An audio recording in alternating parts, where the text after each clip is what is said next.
Welcome back to the channel. We're amidst World War III, but don't you worry, because I've still got the predictions for UFC 315, Bilal Muhammad versus Jack Della Maddalena. We're going to be going through the entire card, starting with the early prelims. First up, we've got Brad Katona versus Beksat Almakhan. Almakhan? Probably pronounced that K a little more harshly, but my accent won't allow it. Almakhan, there you go. We're gonna go with Beksat Almakhan, to be honest. Brad Katona is decent. Trains from Ireland, trains out of Canada. Canada's pretty soy. I don't think there's anything there for they've got nothing going on. None of the male fighters coming out of Canada have got anything going on. Obviously, Brad Katona's not from Canada, but he trains out of it, and that applies to that too. Like, training out of Canada isn't the best thing for you. They had GSP. I said this last week. They had GSP. And it was the only part of my predictions that went well as well, was shitting on Canada, so I'm sticking with it. They had GSP, you know, they've got a couple of decent women in the UFC currently, but all the dudes coming out of Canada, just abysmal. What can you do? Yeah, we're going to go with Beksat Almakhan, fairly handedly, I do think. I'm fairly sure he's the favourite anyway, so there's no money to be made on this one. Don't you worry about it. If you're going to put money on it, he's fair. I'm fairly sure he'll win. Fairly confident pick on the Beksat Almakhan. Next up, we've got Daniel Santos versus Zhong Yong Lee. Got them mixed up there a minute. Yong Lee. We're going to be picking Daniel Santos. I like Yong Lee. I'm not too familiar with him, but I've watched a little bit of his footage. He's come from Rhodes to the UFC, the Asian tournaments in the Asian parts of the world. He did really well. Won a bunch of fights on there. Got to the UFC. I think he's won a fight in the UFC if I'm remembering correctly, but he's also coming off of a loss. And I think he got TKO'd as well, which is a worry for his chin. But we shall see. He's going up against Daniel Santos, another prospect, another really decent prospect as well. I do think Daniel Santos is probably going to get the W here, just based on the fact that we haven't seen enough of Zhong Yong Lee. We just haven't seen enough, so you couldn't confidently back him, I suppose. Maybe if you've been following him longer than me, you could. But for me personally, we're going to be going with Daniel Santos. More proven, only slightly so, but more proven. I don't want to slag off Road to the UFC, but when you get it's kind of like the American problem, right? Where the Americans, they've got their insular little circle of wrestlers who win a lot of fights and think that their style's the best, but then they kind of shut out all the criticism when they lose a fight, and you end up with situations like Bo Nickel. And even when you win in a fight and people are like, yo, you gotta tidy up those hands, bro, and get some better takedowns. No, it's Bo Nickel. He's a collegiate wrestler. He's a world champion wrestler. He knows what he's doing. But it's different. And I think the same thing happens in Asia a little bit, where you just have these same 3-4 countries competing against each other, and it develops a meta between those 3-4 countries. And then when they get to the world stage, that's where it kind of all starts to fall apart a little bit. And I think we might see that just a little bit. I'm hoping to see some of that Asian style grappling, that kind of scramble heavy, rotation, position kind of grappling. Probably won't see much of it though. I think this might be a standing affair, and I do think Daniel Santos has got more grit, as well as he's a bit more proven in that field. So we're going to be going with Daniel Santos, I think by a decision, but I wouldn't be too surprised if we see another TKO for Daniel Santos over Zhong Lee. Zhong Yong Lee. I'm going to make sure I get his name right. But yeah, we're going to be going with Daniel Santos. I'm feeling a TKO maybe possible. If not, it's going to go to a decision, I do believe. Next up, we've got Marc-Andre Barriault versus Bruno Silva. Again, I struggle to pick a Canadian, because everything coming out of Canada is pretty soy. I think we're going to take a deeper look into this one. Let's have a gander. You see the way I knew he was going to be terrible? To be fair though, Bruno Silva's not been doing too well, and I've definitely picked Bruno Silva in the past. I think I picked him to beat who did I pick him to beat? Oh no, maybe I picked no, it couldn't have been. I think I might have picked him to beat Chris Weidman. And he got his eyes poked out. I picked him to beat Chris Weidman and he got his eyes poked out. Damn. You know, I think we're gonna be going with Marc-Andre Barriault, and I want to be sticking with what the rest of the world thinks. Bruno Silva had a good performance against Chris Weidman until he got his eyes poked out. But Chris Weidman is fucking ancient, and it's very, you know, outdated style and whatnot. And I do believe he's retired now anyway. So, you know, doing well against Chris Weidman before having your eyes poked out isn't high praise. So even though he's coming out of Canada, you've got to go with Marc-Andre Barriault. Bruno Silva's good at surviving to the end of a fight and losing by decision, to be fair to him. If that's a compliment, he's good at surviving to the end of a fight and making it to a decision. So I could see a decision. Yeah, I'm going to go with a decision. I think Marc-Andre Barriault by decision. Next up, we've got Navajo Sterling versus Ivan Erslan. Erslan? I'm going to be going with Navajo Sterling. Maybe I'm jumping on the hype train. Maybe that's what's going on. Maybe I just like those kind of Aussie, New Zealander fighters. You know, they've got cool accents. Maybe that's what it is. Maybe I'm biased. But no, I feel like the kickboxing is going to be on point. I feel like there's going to be enough grappling to stay standing, but I think it's going to be a standing affair mostly anyway. Tell you what, we'll take a deeper look. We've done it twice in a row. We don't normally do this. Unprecedented maneuver in a prediction video, taking a second deeper look, not even a fight apart. This is what I mean. So we've got some decent opponents on Ivan Aslan's record, but he's not beating them all, right? But even though he's lost to a guy doesn't mean he didn't learn something from it. And the guys he's losing to are pretty good. Ion Cutelabra, Rafael, I can't pronounce that last name. But, you know, losing to decent guys. And then you've got Navajo Sterling, who hasn't really suffered a big test yet. You know, he's only just really got here from the Contender Series. Unproven. But he's good. He's good, though. He's really good. It's a tough one to call, because we're going with kind of a higher level of experience. Both guys are experienced, but we're going with a higher level of experience. You know? It's a tough one. We're going to go with Navajo Sterling. Yeah, we're going to go with Navajo Sterling. I think probably by a decision. I think it goes to a decision. It's going to be quite a... it's going to start off action-packed and slow down, I think, as it goes on. And then it's going to end with like some hugging on the fence. Maybe a little trade at the 10 seconds, but nothing crazy. And I do think Navajo Sterling kind of dominates the first 2 rounds before slowing in the third. But I think Ivan Aslan doesn't leave enough in the tank to get anything done in regards to like a finish and reclaiming the fight. Excuse me, don't ever send me emails while I'm recording. Just leave that in because I'm professional. Next up, we've got Modestas Bukauskas versus Ion Cutelabra. Just mentioned, I kind of like Cutelabra. I like Modestas Bukauskas as well, though. That's the thing. It's a tough one to call.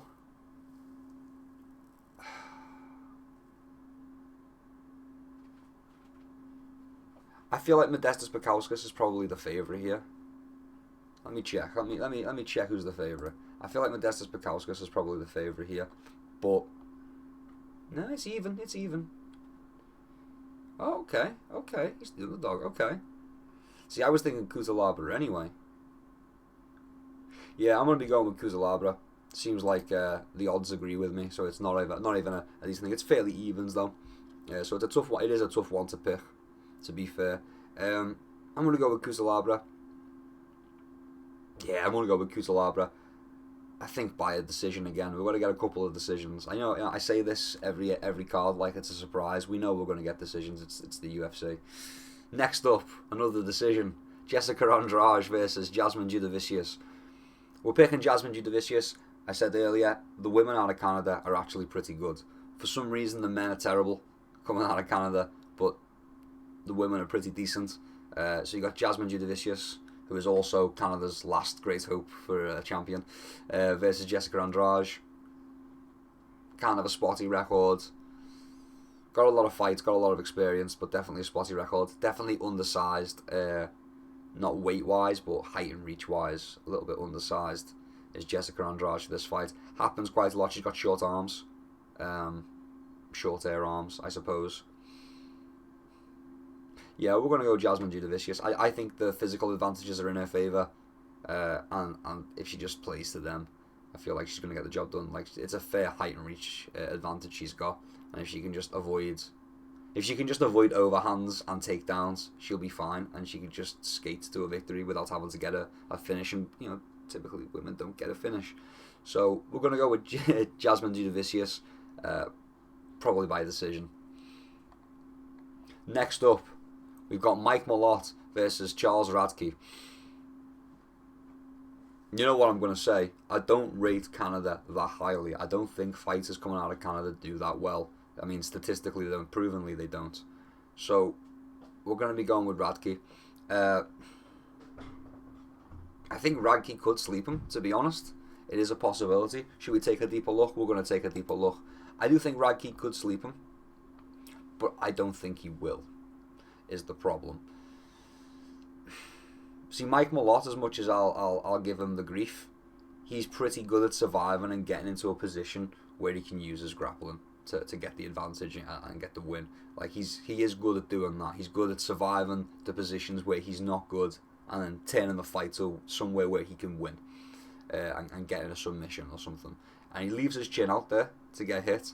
So it is very much a possibility that we see Mike Malott get slept. Fuck it, yeah, we're gonna go Charles Radke by KO. But if you're disagreeing with me and you want to go the other way, there is definitely money in Mike Malott's submission, like late submission, round 2, maybe round 3 submission. There's definitely money there, I'm sure of it. We're gonna go Radke by TKO, KO TKO. Next up, Benoit Saint-Denis versus Kyle Prepopolek. I'm not too familiar with Propolek. I say I'm not familiar. Of course I'm not. Is this his debut? Of course I'm not familiar with Propolek. Yeah, we're going to go with Benoit Saint-Denis. And if Benoit Saint-Denis loses this one, like, I'm picking between two soy countries, right? I'm picking between France and Canada. And Benoit Saint-Denis had this kind of rapid climb to fame. And he's been on a little bit of a skid. I think maybe he's a guy who needs momentum, and he hasn't got momentum, but I think that's why he's being given a guy who is... I mean, he's number 6 ranked in Canada in the lightweight division.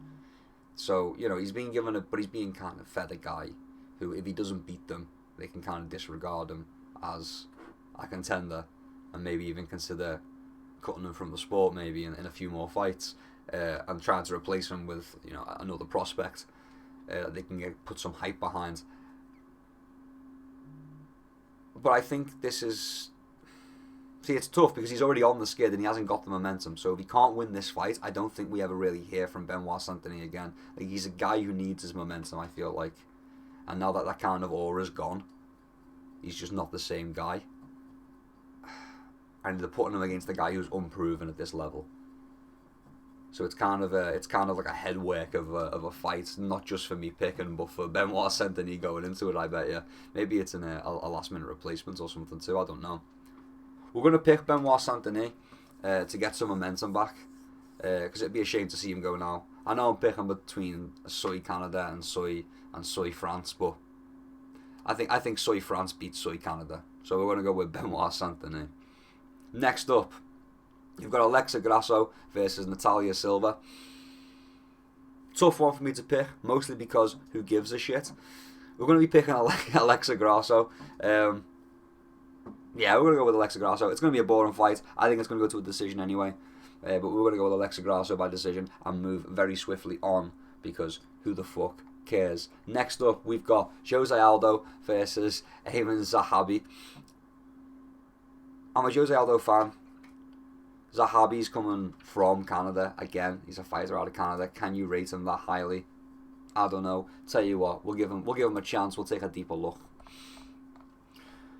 We all know Jose Aldo, GOAT, legend of the sport, fucking 32 wins. It's mad when you see it on paper, actually. You don't think about it. 32 wins, 9 losses in a very fucking long career. In a very long career and consistent career as well.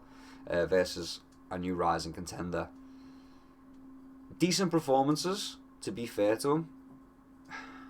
Javid Basharat's an okay win. An okay win. Yeah. Pedro Munoz too.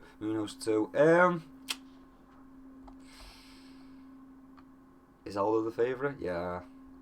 I kind of get it though. We're going with Jose Aldo. It's got to be Jose Aldo. I can't bring myself to do it. It's got to be Jose Aldo. He's a legend.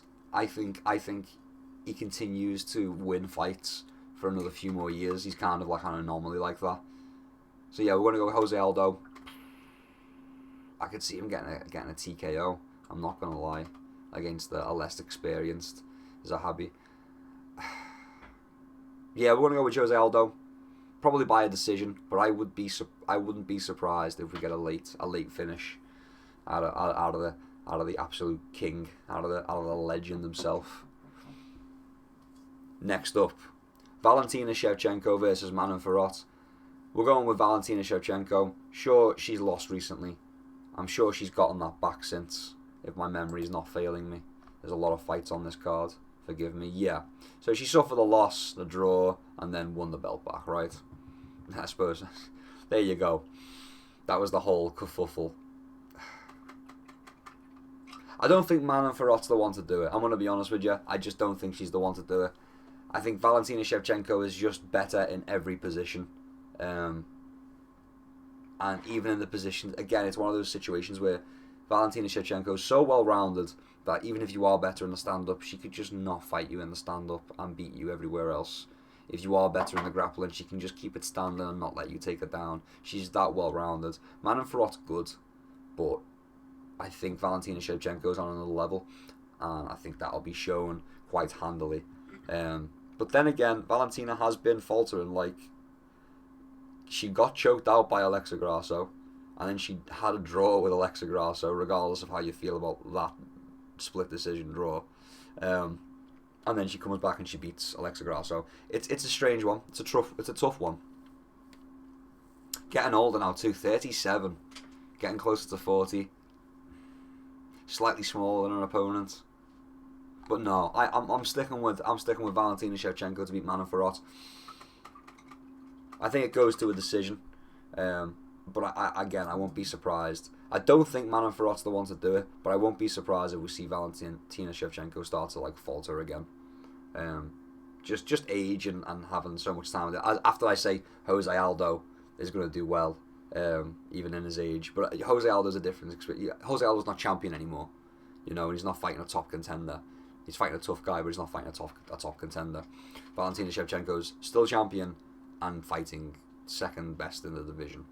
So we're going to stick with Valentina, but I wouldn't be too shocked if there's an upset. I don't see it happening, but there is always that potential. It's a fight at the end of the day. Finally, the main event, the big one, the one everyone's been waiting for, Belal Muhammad versus Jack Della Maddalena.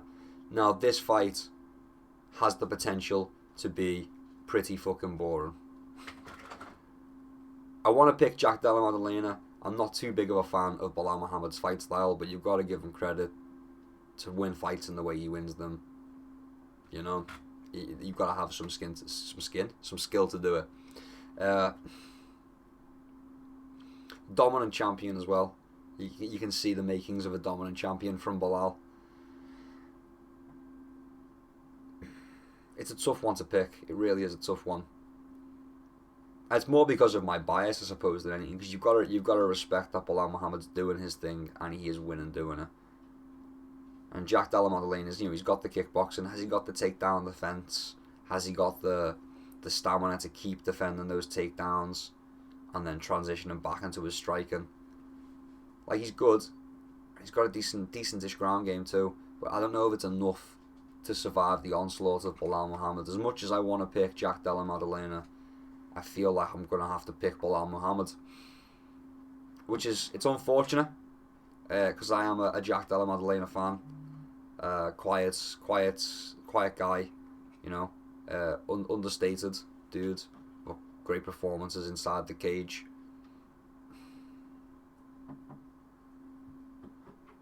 Put it this way, I'll have money on Jack Della Maddalena, but for my official prediction, we're going to be picking Bilal Muhammad. But we're also going to be rooting for Jack Della Maddalena. I don't like Bilal's style. I think it's kind of boring, but it does get the job done. So I'm going to be picking Bilal to kind of drag this to a boring decision, or maybe even get a later submission as Jack Della Maddalena starts to tire. We're just going to see who's got the better gas tank, I suppose, at some point. I think it goes to that point. I think it gets dragged out a while, and someone's going to get tired, and whoever gets tired first is going to get finished, either submission or a knockout, depending on who wins, right? Yeah, we're going to go with Bilal Muhammad. I could see a late submission, but I'm feeling Bilal Muhammad doesn't really finish people, so we're talking about a decision, really, aren't we? So we're going to go Bilal Muhammad by decision. But there is definitely money on a Jack Della Maddalena knockout. He's got the ability to do it. He's got the skills to do it. It's just, will he be able to pull it off?